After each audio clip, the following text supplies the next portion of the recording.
Good morning, y'all. Welcome to JDB's Morning Cap. Today is Wednesday, May 6th, 2026. Yesterday was Cinco de Mayo. So, and then the next few days is Mother's Day. Mother's Day is this Sunday, May 10th. So I know we're excited about that here, but we're almost there, by the way. So we're gonna get to this point at any cost. So we will have to do everything we deserved.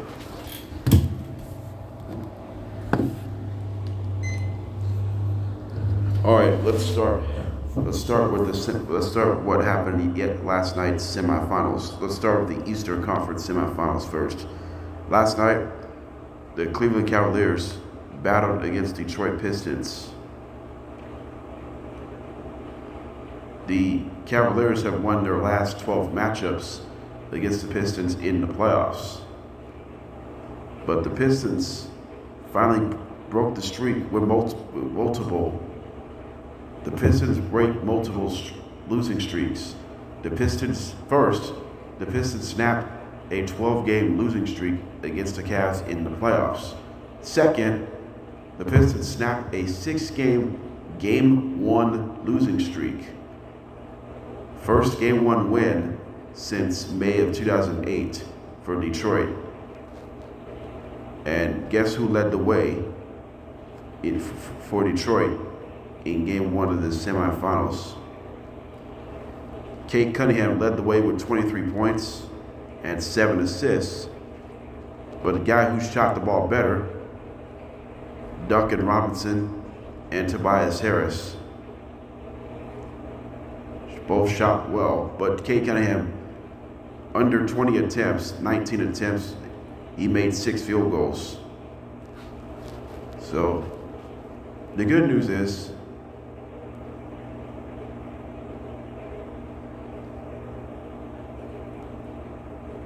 the Pistons take Game 1 and defeat the Cavaliers 111-101 to take 1-0 series lead.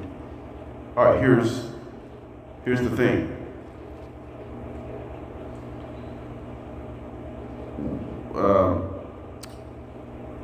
Here's the thing right there.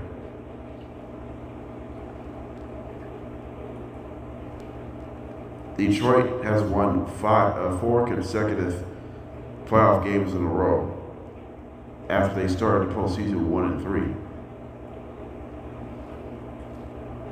They're 4-1 at home this postseason after they have lost. So they won 4 straight home playoff games for the Pistons. They had lost their previous 11. So that was a good sign for Detroit. Here's the question right now. Should Detroit Pistons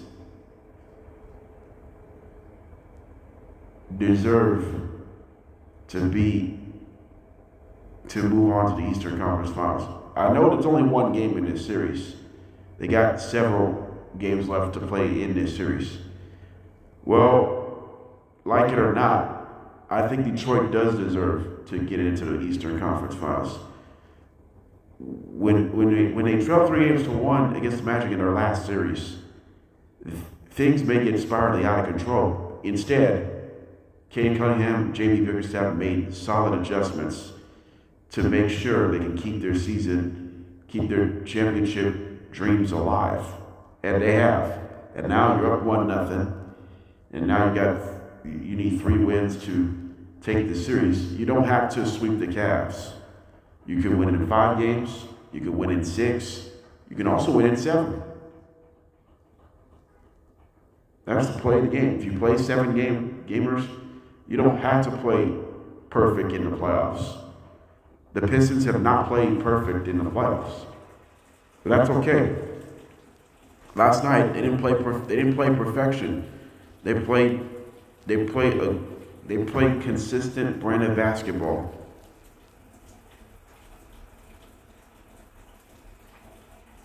They shot 44% of the field. That's great. That's good for the Pistons. They only had 26 three-point attempts, and they made 10 of them, which is 39% from downtown. So Pistons doesn't have to settle a lot of threes, believe it or not. But the biggest, the reason why they won this game last night is their defense. Although the Pistons have given up 14 threes out of 38 attempts, which is 37%. They surrendered 45% from the field. They can do better than that. But you out-rebounded by 4. That's good. 45 to 41 in favor of the Pistons. And 16 of those 45 total rebounds were offensive rebounds. You did force 19 Cleveland turnovers, cost him 31 Pistons points. That's how you won the game. You force turnovers, make decent shots from the line,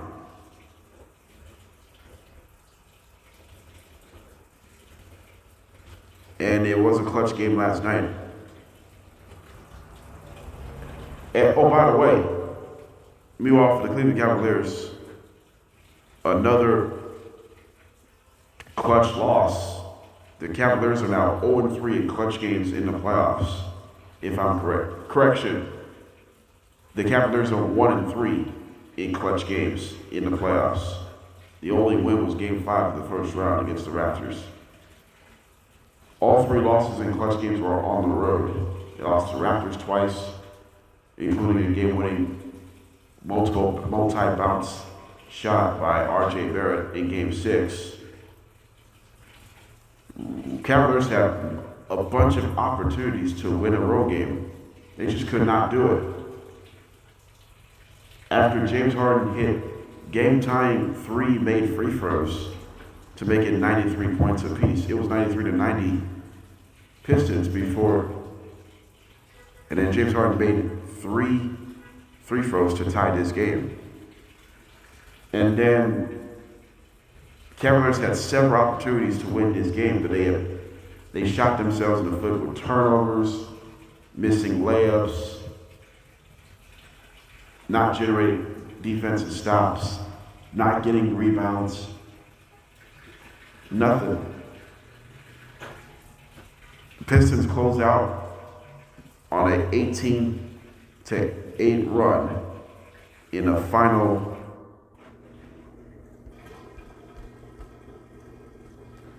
5:28 left to play. The Pistons closed out an 18-8 run in the final 5 minutes and 28 seconds left. So, what Cavs need to do better? We know Donovan Mitchell knows he's capable of. We know James Harden he's capable of. Evan Mobley. But the reason why they lost, Jarrett Allen had 3 fouls in the first half. That actually hurts Game 1. But a guy who stepped up in Game 1 was Max Strus. He had 19 points and 4 made three-pointers off the bench. I thought he was special for the Cavs in Game 1 last night. But James Harden had 7 turnovers. Turnover bug for James Harden in the postseason continues. If they can, the Pistons, they're a pretty good defensive turnover team. They can force turnovers in a high rate. James Harden has turned the ball over quite a lot in his playoffs. No surprise about that. NBC analyst Robbie Hummel said it last night. James Harden's a talented man. He can go off at any time. He said, James Harden needs to stop turning basketball over. Robbie Hummel was right. I mean, James Harden needs to stop turning the basketball over. If it was, he said, if it wasn't for his turnovers, Cavaliers would have won game one. This is what happens. Donovan Mitchell has, like I said, Donovan Mitchell has struggled in the semifinals. He's 0-4 in second round playoffs. 2 with the Jazz and 2 with the Cavs. It's just a matter of time. If they don't win this series, do you think this is the end of the era of Donovan Mitchell in Cleveland? We're not sure about that. Last year, the Cavaliers were the best record in the East a year ago. And then you get bounced out in the second round in 5 games against the Pacers last year.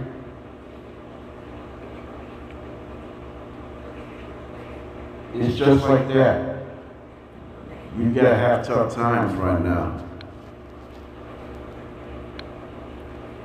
You don't want to see this happening. Nothing.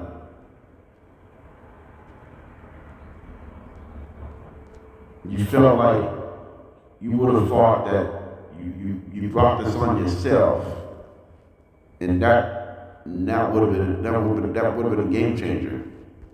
That would have been.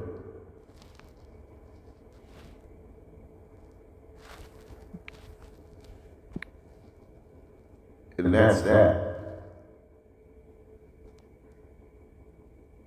You do not want to do this. So Detroit Pistons with a game 1 win over the Cavs. All right, let's move on. What's coming up next on JDB's Morning Cap? The Thunder continues to dominate against the Lakers. And let's see how it played out here. Can Wemby and the Spurs bounce back in game 2 tonight against Minnesota? The Sixers must stop the Knicks in game 2 to avoid 2-0 series. Can they do that tonight in New York? We'll find out in about 3 minutes or so. So we'll be back. So when we come back, we'll talk the Thunder and the Lakers, game 1 of the semifinals from last night's game. We'll step away in about 3 minutes. We'll be right back, y'all.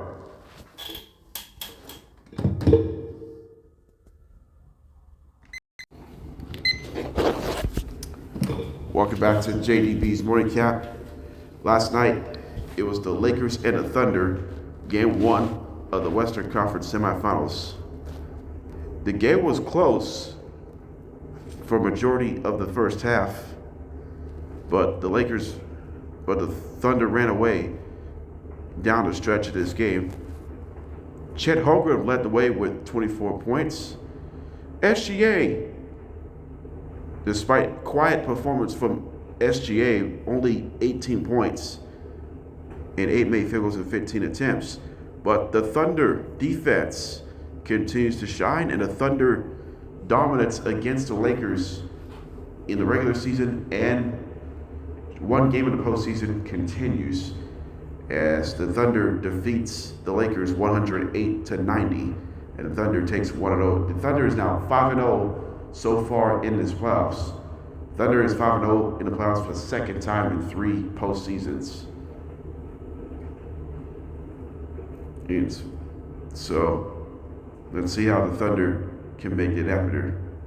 All right, so let me ask this question about the Oklahoma City Thunder. Do you think the Thunder is clearly overrated defensively? Their defense is great. Their defense is outstanding. Their defense is clearly outstanding. I will not say that they're overrated. They're very, very talented. Thunder's defense is unstoppable.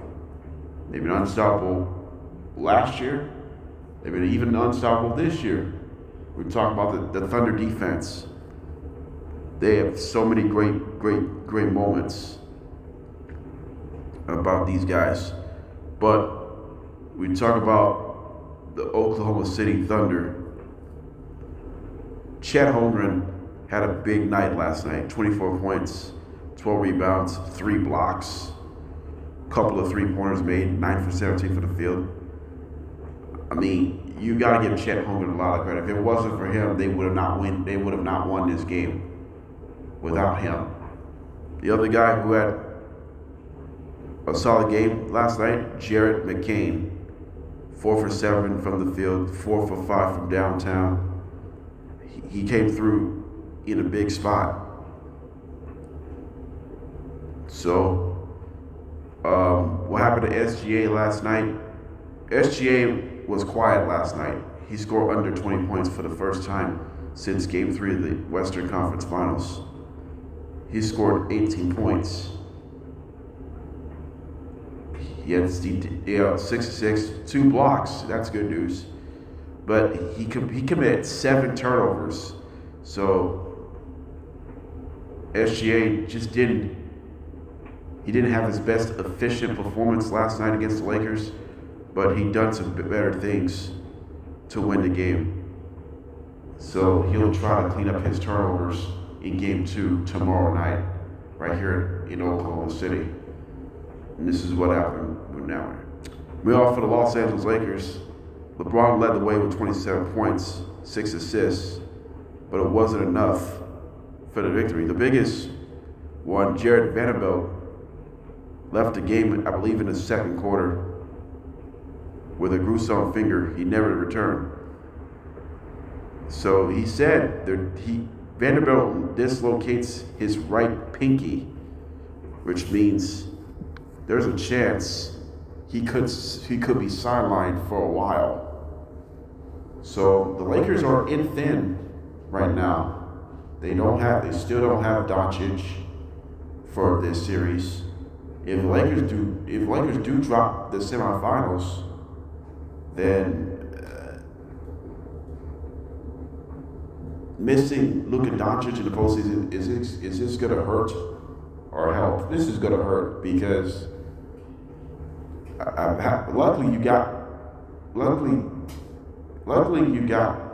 out of the first round in 6 games against Houston, but in the second round, I'm not sure this is going to get easier, and I don't think this is going to get easier for the Lakers. You know how the Lakers lost last night? They committed 17 turnovers. Who accounted more turnovers? Austin Reeves accounted at 4 turnovers last night. He struggled shooting 3 for 16. Marcus Smart struggled 4 for 15 shooting. DeAndre Ayton wasn't great, 5 for 12. The only guy who stepped up other than LeBron James is really Jamar. He made 3 threes, 18 points. No one else showed up for the Lakers. No one else stepped up other than really Jamar. And LeBron James is the leader for this team, even with Doncic being out. The Lakers just don't have enough firepower. If Doncic doesn't, let's say even when Doncic is out and LeBron plays, they don't have much identity. I like Austin Reeves, but it's just not enough. Maybe it's not enough to win this series against a top contender of the Oklahoma City Thunder. Thunder is just too easy to. Thunder is just dominating. The Lakers are now 0-5 this season, either in the regular season or postseason. They're 0-5 this season against the Thunder. Lakers are 0-5. They're 0-4 in the regular season. So far, 0-1 in the semifinals, in the playoffs. So it's really tough. It's really tough to get through it right now. Because of that, you just don't want to see it desperate at this point on.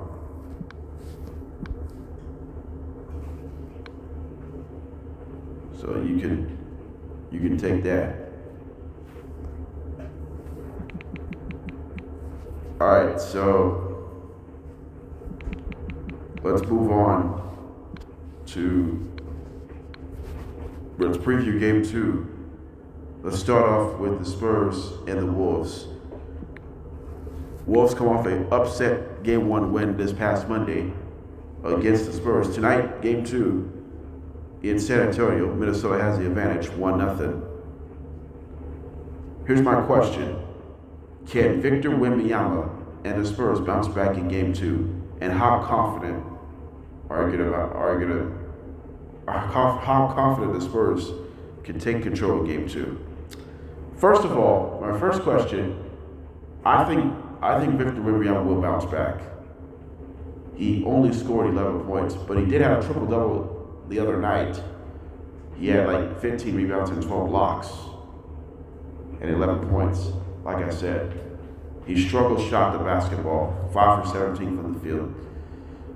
De'Aaron Fox didn't have a great Game 1 as well, so they need both Fox and Wemby to step up. They need everybody else to step up if they want to bounce back. So, if the Spurs want to win this game, if Spurs would win this game, they would be 2-0 following a loss. So, Mitch Johnson has success following a loss as head coach this season. So, best win percentage in the NBA following a loss in the regular season. Spurs is number 1, Celtics number 2, Pistons number 3. And then you got the New York Knicks, number 4. So those are the top 4 best records following a loss in the NBA, either in the regular season or postseason. So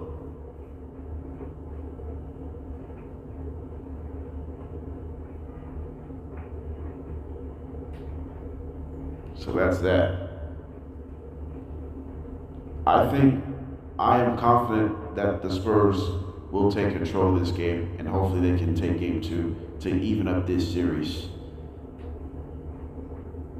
So if that's the case, Game 5 will be next Tuesday if the Spurs win one of those games.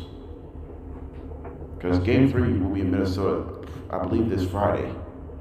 So it's going to take a full ride of schedule because of that.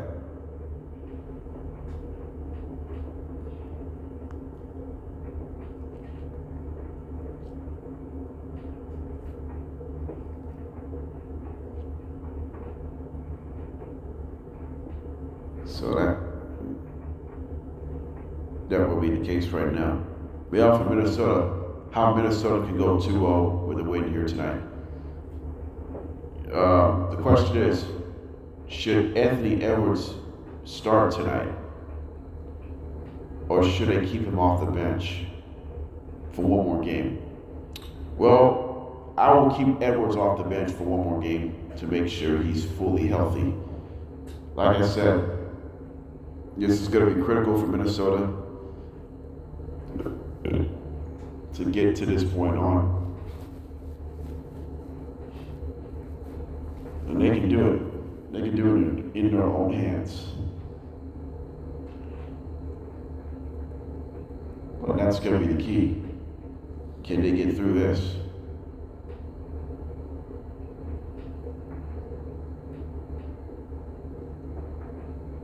You just got to execute at a high level. And they have. So they come off a hard-fought win in their last game. Wolves didn't turn it over a lot in their last game, so they did a good job taking care of the basketball, and they ended up winning by 2. That was a good sign for Minnesota to take Game 1. Who do I like to win Game 2 in the series, Spurs or the Wolves? I like San Antonio winning tonight. I like San Antonio winning Game 2. So it would be critical here. All right, last segment. 76ers take on the Knicks. Game 2 is in New York tonight. So Nick Nurse will not coach tonight because he's attending his brother's funeral service in Iowa. So we're going to pray for his brother.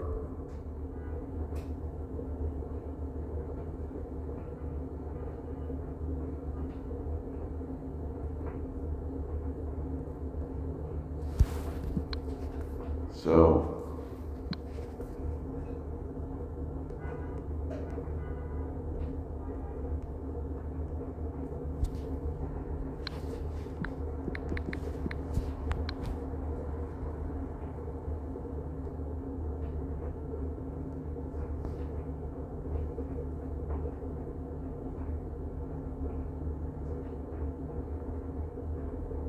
So we'll find out who will replace Nick Nurse just for tonight's game 2. Nick Nurse is expected to be back in game 3, back in Philadelphia.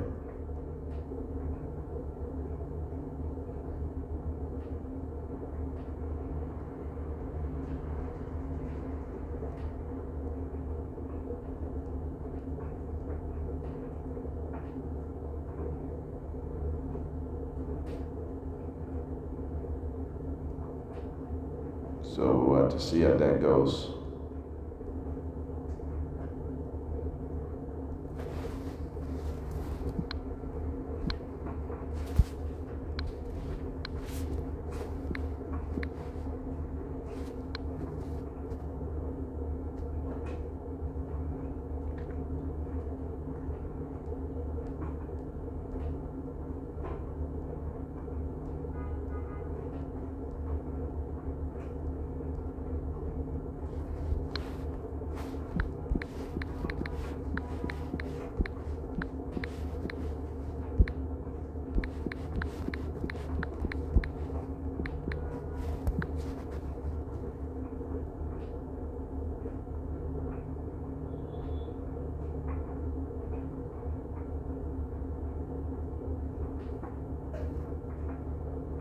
Actually,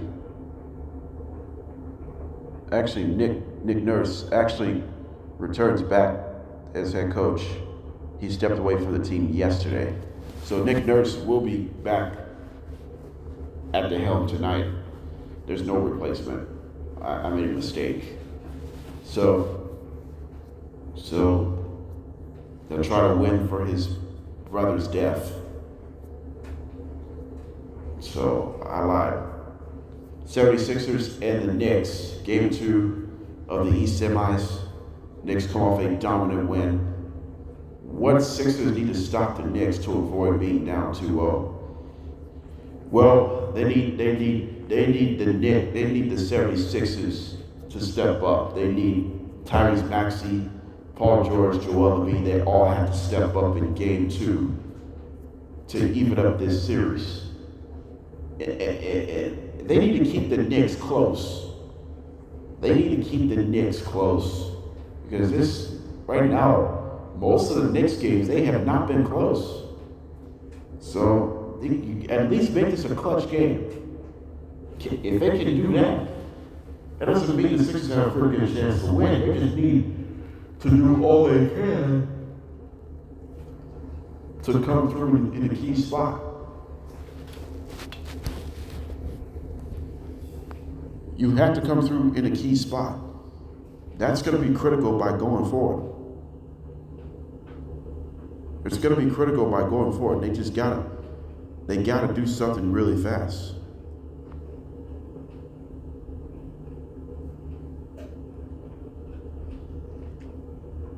For the New York Knicks, what Knicks have to do to take 2-0 game 2. Jalen Brunson had a solid performance in his last game. I think he had like 35 points in his last game. In game 1, maybe 39. But the New York Knicks are unstoppable so far in the playoffs. They're 5-2. If you take out the 2 losses in these playoffs, they would have been. I think they would have been 5-1, roughly 6 or 5-0, or they could have been 5-1, something like that. They could have been either 5-1 or 5-0 if it wasn't for these 2 losses. But when I think about the Knicks defense is playing very well in the playoffs. They have. We've seen it quite a lot. Because of that, you put yourself in a really high-risk situation about this, and you can really take all that.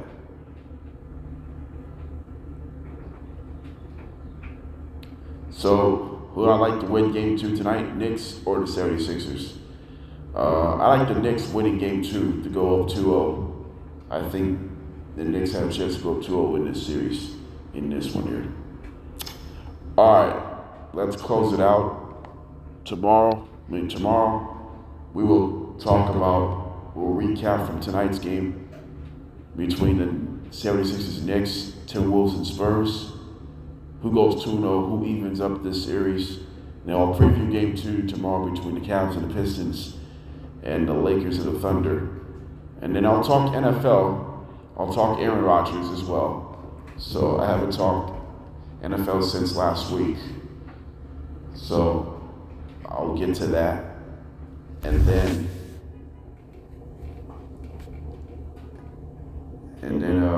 the list goes on and on. So we'll see how that goes here in this one.